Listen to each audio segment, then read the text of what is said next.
Hello everyone, welcome you all to the Janasenani with Gen Z. Today's Gen Z generation lives in a world of unprecedented opportunities.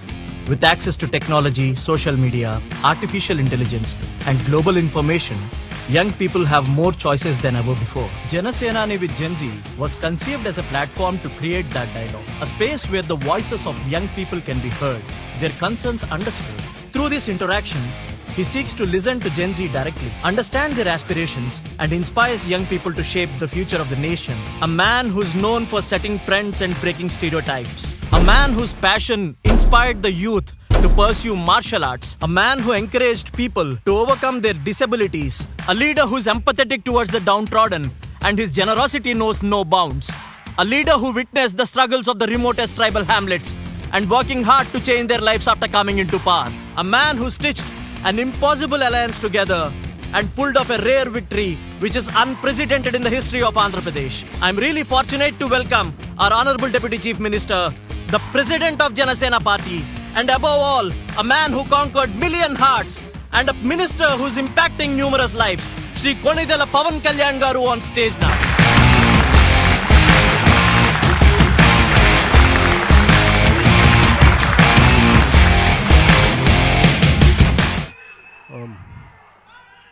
Greetings to you all. Andariki na hrudayapurvaka namaskaram. Thank you for being a part of Janasenani with Gen Z. This program ki party almost anything. I think in the same premises, around 12 years back, I think I launched this party. So after 12 years, I think I came back here. So I just want to understand what is the current generation's thinking, how to understand them, how to take the thoughts forward. It's more of a, instead of giving a speech, let us have an interactive session, let's have a dialogue.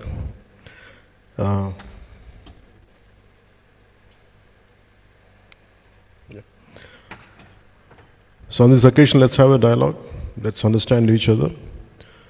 I want to take your ideas forward and how do we come together for a better nation, for a better society. That's the reason why we gathered here today. మీ అందరికీ మనస్ఫూర్తిగా జనసేన తరపు నుంచి మీ అందరికీ మనస్ఫూర్తిగా నేను ఆహ్వానం పలుకుతున్నాను. Thank you. ఇలా ఒకరిని ఇలా కూర్చోబెడితే ఎలా ఉందంటే బలి చేసినట్టుగా ఉంది నన్ను. But that's okay. I'm ready to go through the process. Okay. Hello sir, నా పేరు Hasini. I'm a cricketer. So ఇవాళ నేను మిమ్మల్ని ఏం అడుగుదాం అనుకుంటున్నాను. What you play? Cricketer sir. I play for yes sir. చాలా పొలిటికల్ లీడర్స్ జనాలకి చాలా ప్రామిసెస్ చేస్తారు. ఒకవేళ ప్రామిసెస్ ఫుల్ఫిల్ చేయకపోతే మేము యాజ్ సిటిజన్స్ వాళ్ళని అకౌంటబుల్ హోల్డ్ చేయడానికి ఏదైనా లీగల్ సిస్టమ్ ఉంటే ఎలా ఉంటుంది అంటారు? Have you voted till today? Yes sir, I did. Okay, you are from Telangana? You are from? Yes sir, I am from Hyderabad. Okay. What do you prefer? నేను చెప్పడం కంటే you tell me, okay, if political leaders don't fulfill their promise, what should be done? Sir, I think we should be able to question them. Like మీరు అంటే వాళ్ళు promise చేసి we owed them because on their promises. Right, and maybe they should be held accountable because దాని మీద మేము oats వేస్తున్నాం కాబట్టి so అవి ఫుల్ఫిల్ చేయగలగాలి కదా. When someone is saying promising something, to give me an example. What exactly just to explore the thought. Maybe they promise for clean roads, like chala roads ఉన్నాయి. Even in Hyderabad we see lot of roads. Chala when it rains, like we have lot of problem due to traffic and all. Maybe they promise on good roads and all this. Kani when it rains we see lot of problems. Oka 1 hour traffic undipotadi ante. So when I look at it this way, when someone promises me something, I should have enough knowledge or adequate understanding whether to what extent they could be fulfilled. నిజంగా intention correct ఉందా లేదా? Even sometimes intent is great. When you come to a practical situation, it's a bit difficult to exactly implement, to take it forward 100%. That's why if you noticed, I don't promise much.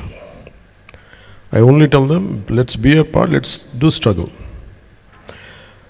But there are certain things which I understand being in politics. It's not that I have promised a lot. I have promised that I'll struggle and I'll take it forward, which I am doing.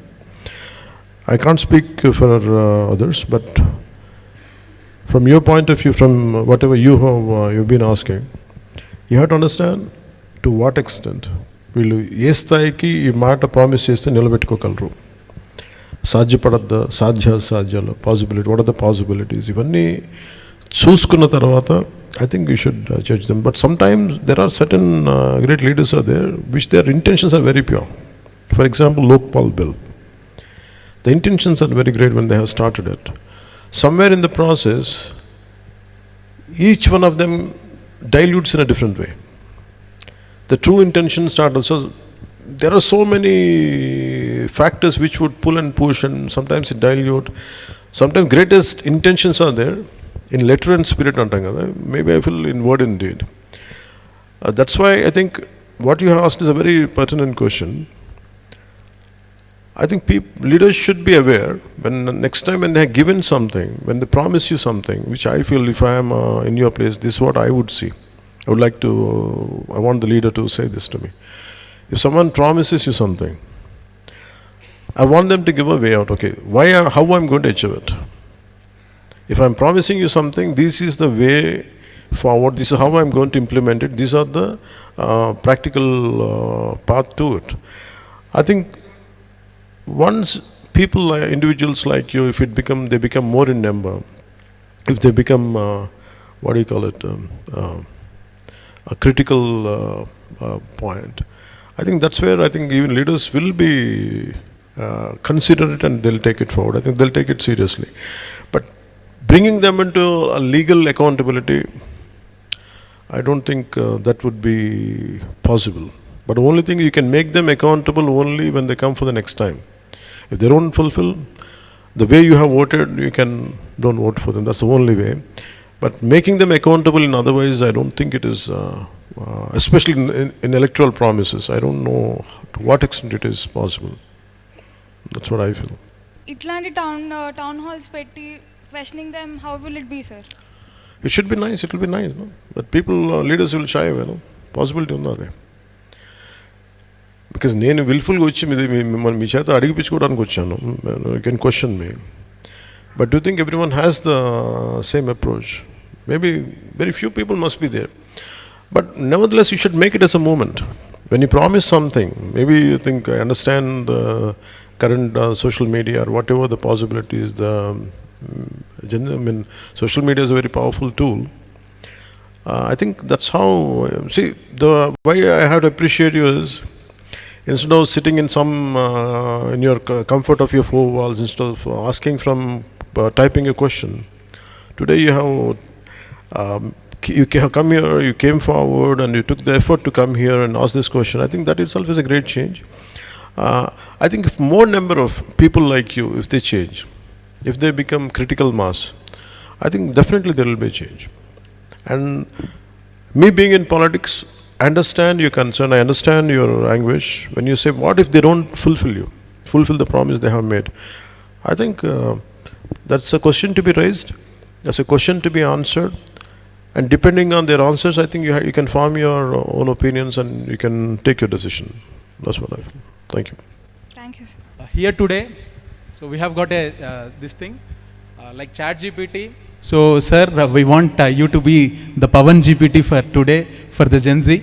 So they are going to ask you questions. You tell me what is a ChatGPT, educate me on that. So ChatGPT is like an AI tool, sir. So this AI tool answers us questions from diverse subjects. Yeah. So from different topics and all that, whatever it is, it knows at least. How ChatGPT, does it think on its own, or it takes the feedback from everybody and gives it, assimilates and gives the answer? No, it is trained, sir. In a way, it gets its resources from all the web things. Then better you train me, then I'll give an answer. Yes, sir. It's a generative pre-trained transformer, sir. So we know you are a transformer already, right. and I hope you take our queries and answer them in your key framework. Sure. I'll absorb and I'll see what I can do. Yeah. Sir. Hello, sir. My name is Shruti. I am a national volleyball player. My question here today is, sir, politics is all about helping people and serving people, right? But a lot of leaders focus more on winning and celebrating rather than focusing on long-term national problems. Why is it so? The priority is more about winning. Winning politics. Once they win, again the priority is about winning next election, but not about addressing issues. Yes. From a distance, it might appear like that, but there are cases, and maybe there is a stipulated time in our political timeline. Situations are there. There is no doubt about it. But we have to understand, nevertheless, something is being done, but not what she said as they promised. But definitely something is being done. It is completely not that everyone is ignoring. Not that everyone is ignoring, but sometimes handful of leaders alone they cannot do, unless the majority people, if they don't engage in the concept of democracy. You yourself are a strong voice. You have to believe in yourself. Imagine like you people, individuals like you, if they come more in number. And I think that really leaves an impact. But political leaders tend to, I don't put myself in that bracket, but the process itself is, I think they had done so much, in every way possible.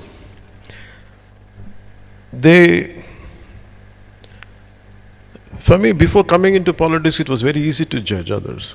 But once after running a political party, I know the kind of hardships I had gone through.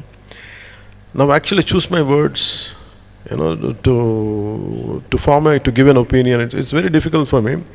For example, I was in your state for one point of time. Why the hell they don't do anything? Well, let me come and do it. The problem is when you come here and try to do something, chase it up again, no one will be there. The problem is the very people whom do you think you're going to stand by, whom you think they're going to stand by. What if they don't stand by? Which happened in my case. So a part of, I think, every political leader feels he's disillusioned, I think, with crowd, and they become bitter, and maybe I can't apply to, I don't generalize to everybody, but maybe a section of people might be there who falls under the category which you have putting into. I think for them, I think they have become bitter. Their approach should be a bit, other than their self, they're not doing it. Maybe it is for the extension of their careers. But there are, in India or in our country, there are very, very committed leaders are there. No matter what they do, but they think of country, they think of society, and they struggle even to bring out a simple policy. For example, I personally, I want to do a lot, but there is a shortage of funds, a shortage of many more things, and sometimes bringing consensus from everyone. There are issues like that. But nevertheless, there is a hope, which I personally feel, as long as a generation is awakened, as long as individuals like you are completely awakened and completely aware of what's happening. I think the moment, if you are aware, I think any political leader, if he is aware of what kind of people he is dealing with, what kind of crowds awakening is there, I think they will be very alert. But the problem is, we should not give them a timeline of 2 years or 3 years, 5 years. You have to work out at least for 10 to 15 years to see the change, what you're looking at. I think if you put the same pressure, today you spoke to me, why can't you, all of you, maybe around 250, 200 people are there, if all of you become a collective voice, that will be seen by a leader, that will be seen by any political party. Accordingly, they behave, accordingly they bring the policy. I think if we don't put pressure on leaders, I think they have other priorities. That's how I can say. Thank you sir. తెలుగులో ఒక మంచి మాట ఉంది మీరు చెప్పిన దానికి, సమూహ శక్తి అంటారు. సో ఇది క్రిటికల్ మాస్ కా? Ya sir. So critical mass as such.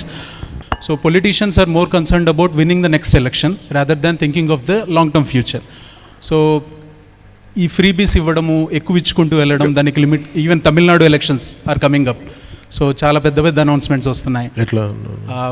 ఎంతైనా గోల్డ్ ఇస్తాము, రెండు తులాల గోల్డ్ ఇస్తాము, ఇంటింటికి పెట్రోల్ ఇస్తాము, because there is crisis for Why all of you laughing?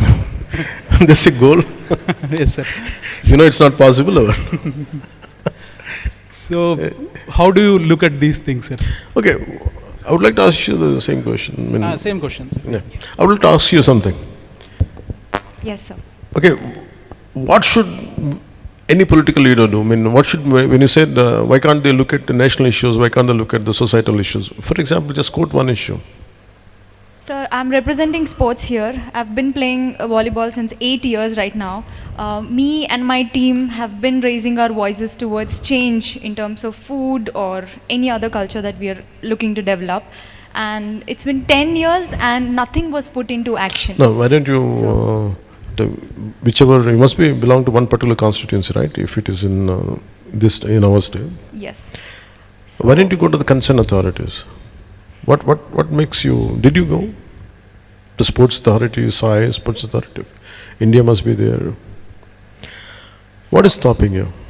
So all we can do is reach out to our coaches. Coaches goes to ministers and the hierarchy is being followed.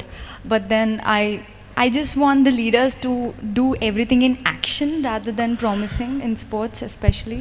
Leaders themselves, they can form policies. In India, the beautiful thing about our country is they have fantastic policies. They have fantastic policies. The only thing issue is about implementation. At the apex, at the top level, the policy is very superior with great intentions. It's like our constitution. But when you implement it in a true to its spirit, that's where it gets diluted, because the one who has formed the policy, it's very difficult for him to measure each and at a micro level. Micro level management is our toughest job. Micro level management should be done by the people who had been given the responsibility. Apart from the leader, if you imagine there is a very strong voice, for example, you have a strong voice. What should be done? You tell me, okay, you went to one particular authority, okay, this is regarding football, you must be having some issues about providing not the right food, everything, not the right equipment. To whom you should approach? I mean, why don't you make it like, that's your fundamental right? Enough money is being pumped into the system. But people are sometimes, there are certain people are stuck there who doesn't like to give it. Who doesn't like to, maybe they don't see the merit of it. Sometimes things do happen like this, but you cannot blame a leader alone. You have to blame the individuals who are there occupied in a very pivotal positions in that system. For that, okay, what we should do, maybe one of you can answer. Maybe that's the reason why I'm creating this dialogue. So what you give me an answer, what should be done? So fear is one boundary that I see as a line that we shouldn't be crossing when it comes to taking it forward to the leader. What is the fear? Fear of us labeling down, taking things forward. You will be targeted, that's what you feel? 100%, sir. I know, I understand. But with me at least you can be free, you can ask me. I won't judge you, I'll tell you. I won't judge you. Not everybody as approachable as you, sir. That's why I'm different, that's why you can ask me. So I can be your voice. I can be your voice. Sir, I'm here representing the Now, entire when you sports say quota.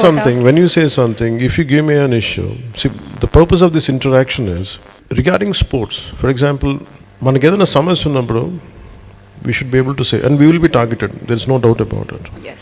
Even in your position, there are certain things, even till today, I know that a part of me is hesitant. I don't say I'm scared. A part of me is hesitant that I will be targeted. But nevertheless, I muster up my courage. ధైర్యం తెచ్చుకొని అడుగుతాను. మనకి ధైర్యం లేకపోతే for what's injustice or whatever requirements, if it is not happening, if you don't raise your voice, it's going to be difficult. Definitely will be tired. Instead of doing a battle alone, always try to form a stronger group with you. Instead of ఒక్కళ్ళే మీ చేయకంటే కూడా pick up the like-minded people like you and take it forward.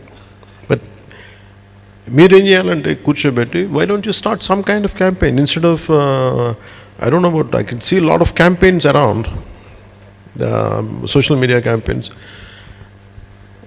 Why can't you form some kind of మీకు మాంజీ తెలుసు that గా మన బీహార్లో మాంజీ అని sometimes you think that we cannot single handedly we cannot do much అనుకుంటాం కదా. But imagine that గా broke the mountain into to lay the to pave the path.